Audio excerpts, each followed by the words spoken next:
We're talking late round draft picks today. My favorite part of the draft. Remember, like I always say, draft capital is draft capital. You can do fun stuff with it. So today we're talking about late round picks to stash. And look, sometimes we've seen it, Nate. These late round guys, you think you're just going to stash them and dip them right on your taxi squad. You end up pulling them out and they're contributing year one. What quantifies a late round pick? I said like mid third round or later. That's typically what a lot of people quantify as a late round pick, right? You got a 5-round rookie draft. Um, you know, that's typically where people start to pick it as a late round pick. To use this, we used Dynasty Rewind ADP. If you'd like to see the ADP or contribute to it, it'll be on our website, or you could become a Patreon of ours, patron, a rewinder. Patreon.com/Dynasty Rewind. We're on mock drafts in there. I think I might do one tomorrow night or Thursday, maybe. And whenever we draft, the ADP gets updated in our ADP sheet. But until then, Nate, I have talked enough for a little bit. I'm sure everyone's tired of hearing from me. Who is your first late round pick that you're stashing? I almost put this guy on for me, by the way. All right. Well, the guy that you put up in the middle of this show is someone who I was upset that I didn't get. So I'm happy that I got somebody that you were thinking about as well. Stole one from you. Yeah, you did. But I'm excited. I have been excited about Elic Ayomanor going to the Tennessee Titans out of Stanford. The wide receiver goes over there as a 4th-round pick. I was kind of surprised he fell into day 3, to be quite honest. I thought he was, a late day 2 pick. Talent-wise, ends up falling into the 4th round, and early in the 4th round, the Titans picked him up. And at 6'2", 206 pounds, he's one of the bigger wide receivers there. Calvin Ridley's about 6'1", but he's got about 20 pounds on Calvin Ridley. You got a guy over there like Van Jefferson, who's a little bit bigger than I think a lot of people think, but he's still got a good bit of weight on him as well. So this is like the biggest wide receiver there outside of Treylon Burks, who we know has been a disappointment. Really? So yeah, I know. It's surprising to hear. I know. So there's a lot of opportunity in this wide receiver room. You got Calvin Ridley, you got Van Jefferson, you got Tyler Lockett, who I think could actually have a quietly productive year because Cam Ward needs somebody to throw to. And I wouldn't be surprised if Cam Ward threw for about 4,000 yards in his rookie year. He's got that kind of arm, and he's done it so much in college. He could walk in and throw 4,000 yards. Maybe it's 3,500, but either way, someone's got to catch those passes. They might have to, by the way. Yeah, they might. Just so, Calvin Ridley's obviously going to have a pretty good season, but I think Tyler Lockett will. And then who else in that wide receiver room? Probably not Treylon Burks. Maybe Xavier Restrepo goes from UDFA back to his college quarterback and, performs well and makes the team and gets out there. But, he did go undrafted, unfortunately. So I'm not going to hold my hopes on him as much as I would love to. Ayomanor is a good route runner. He ran a 4.4 at his size, which is really good. He's really good at the catch point as well. Still a little raw. He's originally from Canada, from Alberta. Actually, Medicine Hat, Alberta is where he is originally from. Redshirted his freshman year at Stanford due to an injury. And then he played 2 years and then declared. So he's actually an early declare, but he only played 2 years of college. This past year wasn't quite as good as 2 years ago. Stanford wasn't quite as good. But over the past 2 years, 126 receptions, 1,853 yards, and 12 touchdowns. That's a lot of production over the past 2 years playing for, honestly, a not very good team in Stanford. So I like what Ayomanor has done in his college career. I like how it translates to this wide receiver room. And for what it's worth, in 2023, he kind of roasted Travis Hunter, who, is the number 2 overall pick in this past year's draft, for 13 catches, 294 yards, and 3 touchdowns, Mike, including a game-winning touchdown in overtime. And what a game that was, by the way. What a game it was. It was like 2 a.m. when it ended. But I believe that was Stanford's biggest comeback ever. Yeah, they were down by like 4 touchdowns in the beginning of the second half. It was wild. Tied it up, had to go into overtime, and then Ayomanor just incredible catch over Travis Hunter, draped on him. So this guy's got talent, that is for sure. And with the opportunity in front of him in the Tennessee Titans wide receiver room and Cam Ward being there now, who I think is a stud, and like I said, it's going to throw for a lot of yards. Someone's got to be out there to catch him. I think Elic Ayomanor could be an option out there for him.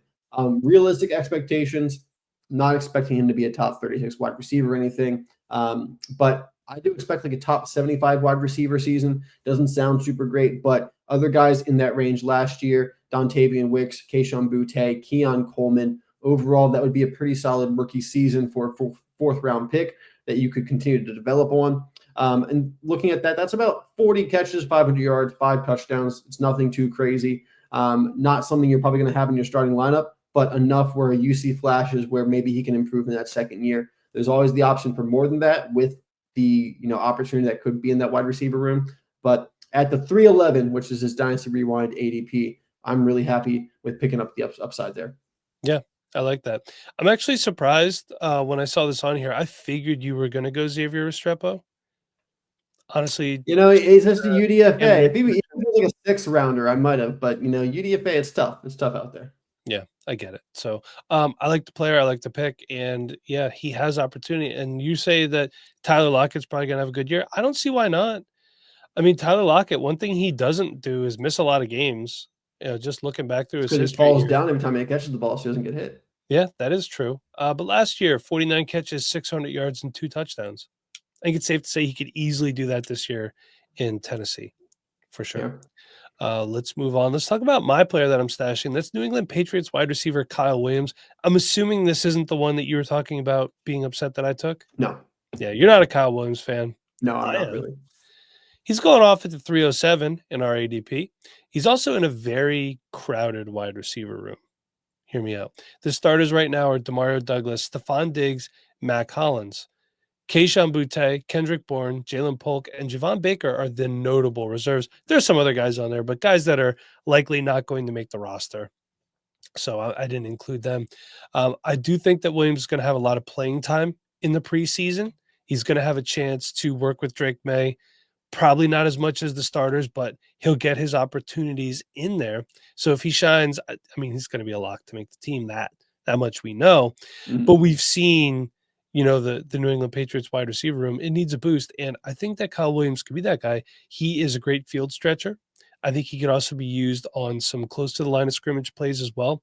The one thing that I'm going to need to see some refinement on from him is just his overall technique. And he does need to play more physically. I know he's not the biggest player, but we've seen smaller guys. A great example of a smaller wide receiver just being out of his mind physical is Steve Smith. He was like 5'8", 5'9", and the guy just played like his hair was on fire. Not that he had any. So, but that being said, guys like him, Devonta Smith is a more slender guy too. He plays as physical as he can. So if Kyle Williams can step up his physicality, I think he has a good shot to be a nice stash for you. As far as what I think he's going to do this year, going to start on your taxi. Hollins and Diggs, they're signed beyond this year, but these guys are aging, especially Stephon Diggs. So I think Williams is going to have more opportunity next year than this year, but I still want to get him on my roster, see what he could do, hang on to him for a little bit. Mike, I got a question for you. Hopefully I have an answer. All right, so you got Demario Douglas, Stephon Diggs, We did. Mac Hollins, Kayshon Boutte, Kendrick Bourne, Jalen Polk, Javon Baker, Kyle Williams. That is 8 wide receivers. Mm-hmm. I would assume the Patriots only keep 6. So, Right. who's not making the team? I don't think Kayshon Boutte is making the team. Really? I mean, Yeah. there's a lot of people that are pretty high on Kayshon Boutte. He had a pretty solid. He had some flashes last year. I don't really want to say solid season, but He some did. flashes. Of those guys, I would say him. Maybe Jalen Polk. I don't know. Jalen Polk was a second-round pick. Then I would say Javon Baker would most likely be the other odd man out. I don't think they're gonna cut Kendrick Bourne just because I would bet on Baker and Kendrick Bourne, but getting cut. I don't think Boutte is going to get cut. I feel like he did too much. I don't know. I mean, Kendrick Bourne brings the veteran experience, and I know Stephon Diggs has that too. But just looking at it from a standpoint of more of a level-headed veteran experience, I think Kendrick Bourne provides that. And then on the roster, they also have John Giles, Jeremiah Webb, Efton Kism, and Demir. Look, man, I'm not saying these names, but they're there. Demir Blankums. Okay. Yeah, see, I'm just not doing it. I don't know. I don't know. He went to Memphis. He's 5'9". He was a UDFA. So well, Mike, my next guy went to Rutgers. Yes, he did. And I'm hoping we get his last name right. Kyle Monangai. I think it's Kyle Monangai. Monangai. Yes, I believe. Thank you. You're Thank you. welcome. You are obviously the best person to rely on when it comes to pronouncing last names. So I appreciate it. Yeah, I'm no Brandon Lejeune, but I get my fair share of last names correct. Also, I'm not super far from Rutgers too, so I've heard about this guy for a while. So, So you know, Monangai here. yes. DR ADP, Dynasty Rewind ADP 5'11. So this is definitely a late round pick. He might be picking him up UDFA. I think he was a Almost UDFA in great. my last one quarterback draft, actually. So, Yeah. Okay. Going to the Chicago Bears in late day 3, 7th round. Well, who's the running back for the Bears right now? Mike DeAndre Swift, right? That he is. All right. And Roshan Johnson is the other guy there. But DeAndre Swift, new head coach Ben Johnson was on the Lions. They didn't like DeAndre Swift, apparently. They traded him away. Now Ben Johnson goes there. A lot of rumors, a lot of very founded rumors that they were going to get Trey Henderson in the beginning of the second round, but got jumped by the Patriots. So obviously they were looking for other options outside of DeAndre Swift. Weren't able to make it happen where they wanted it. But they ended up picking this guy from the 7th round. He's not going to supplant DeAndre Swift as the starter, but probably starts out as the RB3 on this team. There's not a lot of depth after DeAndre Swift and Roshan Johnson. And while he doesn't offer a lot of the receiving game, I think he only had 8 receptions last year for Rutgers. Kyle Monangai, I think will be competitive with Roshan Johnson for early down touches. Now, I'm not going to say that he's going to go ahead and surpass him. I think Roshan Johnson will still be the goal line guy. But I think once we get into the season, I think we're going to see a little bit of this guy in the offense. He's got great contact balance. He's got great short area quickness, and he plays hard. He plays really hard, and I think offenses like that. Ben Johnson's going to like that. He's someone that you can move around a little bit. I think he has more receiving upside than we saw in college. I think this is a guy that could have some flashes. And while he's not going to be a starter in your team, absolutely this year, DeAndre Swift isn't necessarily the healthiest running back in the world. He has missed some games throughout each season with some injuries. Roshan Johnson, a guy that I think we all think is pretty solid, but not someone who's going to keep another decent player off the field necessarily. Hasn't had the opportunity. And he's had some opportunities and he's done decently well in those opportunities, but not incredible, not really too far above average. So I think in this offense, in this backfield, Monangai has opportunity. And when we're looking at these late round picks, opportunity is where it comes around, because at this point, you're not really able to bet on talent. It gets really muddy at this point on who really is the most talented player. Is it the running back picked in the 5th round? Is the running back picked in the 7th round? At the NFL level, these coaches and GMs are kind of picking their guy for their scheme and what they want to do with these guys rather than just a straight up talent BPA like they're doing in the 1st, 2nd, 3rd round. So, I'm not going to be the one to say, the end all be all on who's more talented than the other guy. But when there's opportunity, that's what I will chase with these guys. Not a great long-term play. It's a late day 3 running back. But I will say DeAndre Swift is on the 2nd to last year of his contract. He will be in his last year of his contract next year. But the Bears can save $7.5 million by cutting him next year. They only take on just over $1 million in dead cap. So they save a lot of money. I think based on what they were trying to do this offseason, we will see an addition to the running back room, probably with some decent draft capital or money in free agency this offseason as DeAndre Swift goes somewhere else. So, I'm not saying that Monangai here is going to be next year's starter, but there's going to be some upheaval, I think, in that backfield this offseason. So always opportunity. The only thing I could say about the whole DeAndre Swift Lions thing, I know that had been talked about with Ben Johnson coming to town, but for all we know, any distrust there, that could have been DeAndre Swift and the front office too, for all we know. Maybe he wanted more money, wanted a deal. Could have been Dan Campbell. Dan Campbell's quite the, hey, you got to be part of this culture. You got to fight with every tooth and nail. And I don't know. I don't know DeAndre Swift personally, but maybe he didn't vibe with that. Yeah, and that's a possibility. Some players buy into a system, and if they don't, they get traded or they get released. So that's always a possibility for what could have happened there. Nate, is this the one that you're upset that I took? It is. This is probably my favorite late round player right now. So me of all people talking about a Dallas Cowboys player, and that's the new Dallas Cowboys running back, Jaydon Blue. His Dynasty Round ADP is the 401. And I feel like that's for right now, but in about a month or two, I believe it's going to be higher than this, and it should. I mean, Rico Dowdle, their leading rusher last season, is gone. He is now in Carolina. And Ezekiel Elliott is gone, maybe retired. I don't know what he's got going on. So that opens up 309 carries and 64 targets. Now, obviously, Javonte Williams there. He's going to take a bulk of that, we assume. Now, you had touched on Javonte Williams not being the same since he injured his knee in week 4 of 22, in which he tore his ACL, LCL, and PCL. Source, playerprofiler.com. So don't run to the comments and tell me I'm wrong. Got off profiler. Okay. Since then, Javonte Williams has averaged 3.6 yards per carry in 23 and 3.7 yards per carry in 2024. So not exactly great.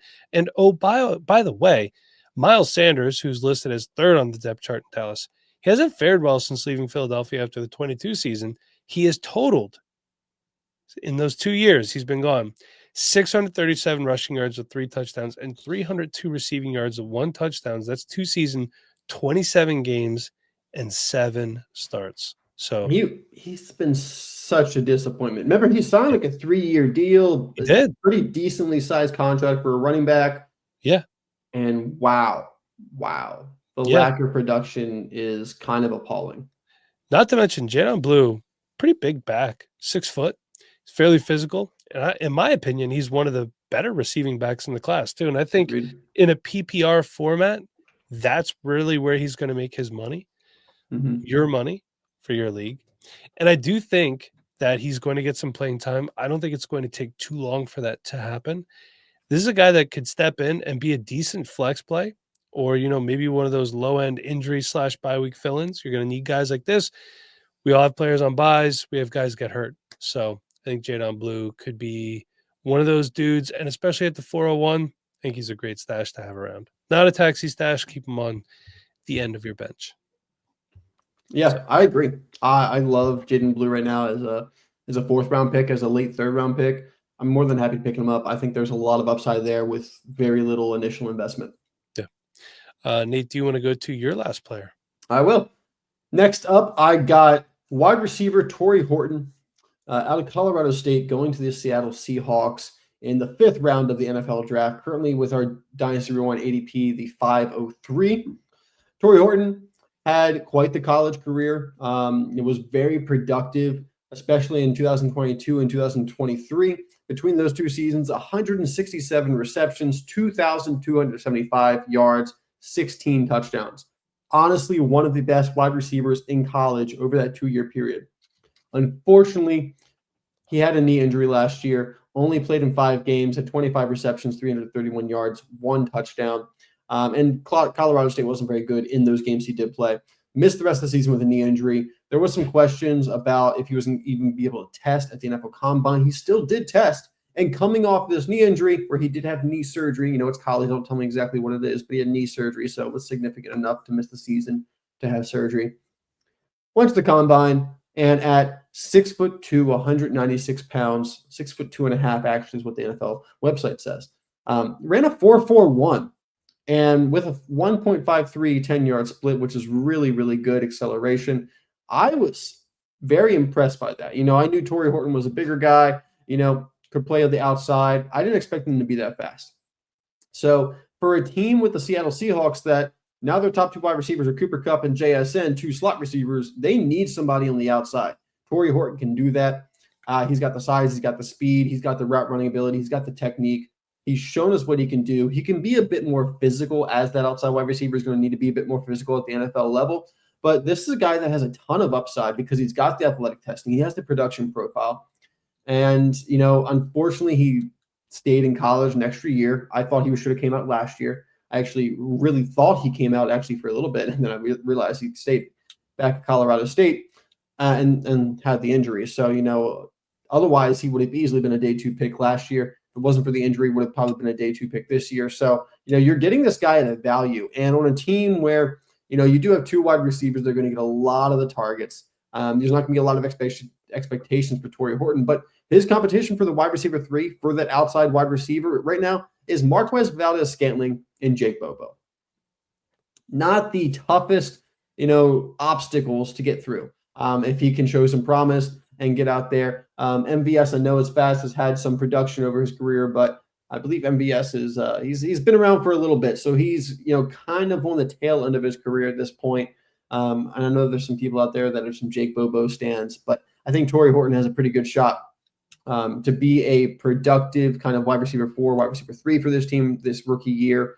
He also, I had this note here, PFF's 13th highest ranked wide receiver in 2023, just further showing, how well he really was in college. And, if it wasn't for this injury, it wasn't for the bad season by Colorado State, I think we've been talking about this guy a lot differently. So this has created an opportunity to go get him at a value. Like I said, 503 right now in Dynasty Rewind ADP. And I'm expecting something like maybe 30 receptions, 400 yards, 2 touchdowns is a stat line I threw out there. Not going to be anything incredible. But what I'm hoping for is he does enough to keep the Seattle Seahawks from adding another wide receiver with really high draft capital or really high monetary investment in the 2026 offseason, and that they move forward with a guy like Tory Horton as their wide receiver 3 into 2026. And as long as Sam Darnold can even come close to matching his contract, I think Tory Horton in 2026 could be a guy that maybe gets into your flex every now and then. It's funny because you said he should have came out last year. I think Elic Ayomanor should have stayed another year. Probably would have helped his draft. Yeah, I mean, I'm surprised. Usually, early declares don't fall to day 3. Like Ayomanor is one of the few early declares that did end up going day 3. I mean, I think there's some running backs in this class that early declared and went day 3, but usually a lot of early declares go in the first round or day 2. Interesting article too here on SI.com. The Seahawks' new speed demon, which is Tory Horton, named one of 5 rookie wide receivers who will outplay NFL draft value. And as per Bleacher Report writer Brett Sableski, he called Horton the next Puka Nacua, believing he could be a standout despite being a day 3 selection. Hey, careful throwing stuff like that around, Brent, by the way. So just saying. So there you go. Nate says it. My man Brent Sableski says it too. He's a listener.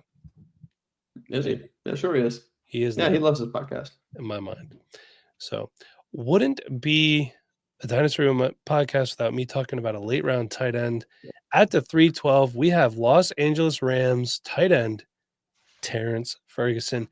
Nate, I'm sure you're aware, I'm a pretty big Terrence Ferguson fan. I am aware you are higher on him than I am, because I have him as my tight end 4, but I think you had him as your tight end 3. Yeah, honestly, after Tyler Warren and Colston Loveland, you can make cases to be splitting hairs there. Well, not necessarily. Got the kid that went to the Jets. What's that, Mason Taylor, right? Mason Taylor, man, that's my guy. That's my obvious tight end 3 to me, and then it's Terrence Ferguson. Got Gunnar Helm, who I like as well.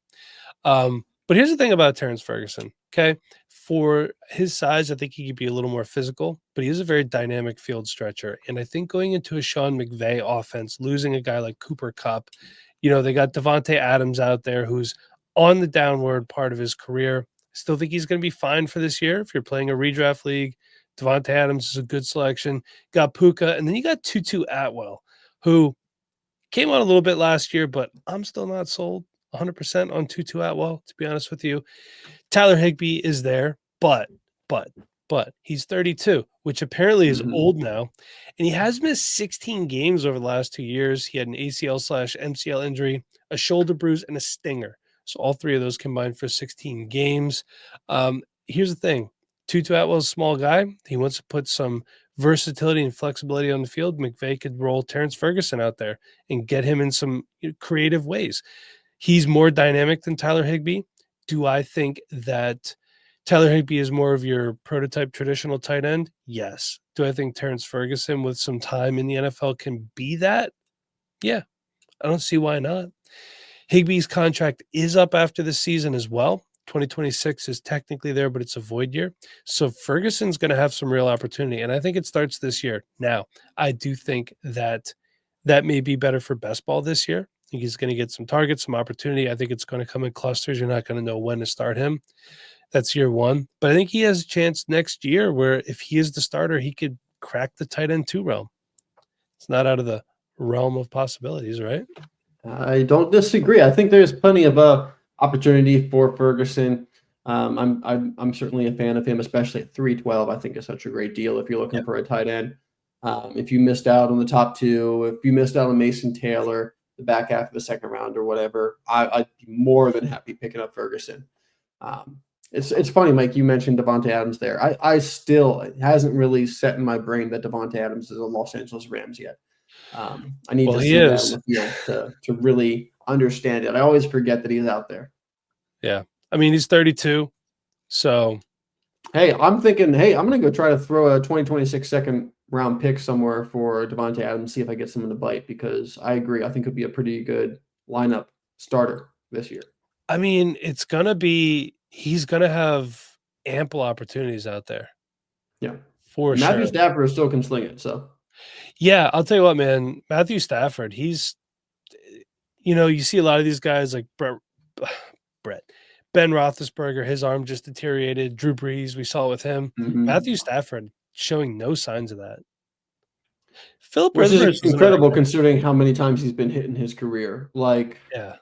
I mean, Big Ben, that's like one of the reasons he kind of fell off so quickly is just he's gone through a lot. His body's gone through a lot. Drew Brees had the shoulder injury that it came back from, but I think that contributed to his arm kind of falling off there at the end as well. Yeah. I'm surprised Matthew Stafford. I mean, he's always had a big arm. He's always been tough, but it's impressive what he's continuing to still do. He's 37. Yeah. Born in the same decade as me. Look at that. So that's some stashes that we got for you guys. We got another good show planned for you next week. Until then, everybody, make sure you check out our Patreon, patreon.com/Dynasty Rewind. We did a charity live stream this past Sunday. You can go back, you could rewatch that. You could also contribute to the link. It's in the description. And again, if you want to contribute in any way, hit up the email, dynastyrewind@gmail.com. Look forward to hearing from you. But until next time, for Nate, I'm Mike. Thank you for listening.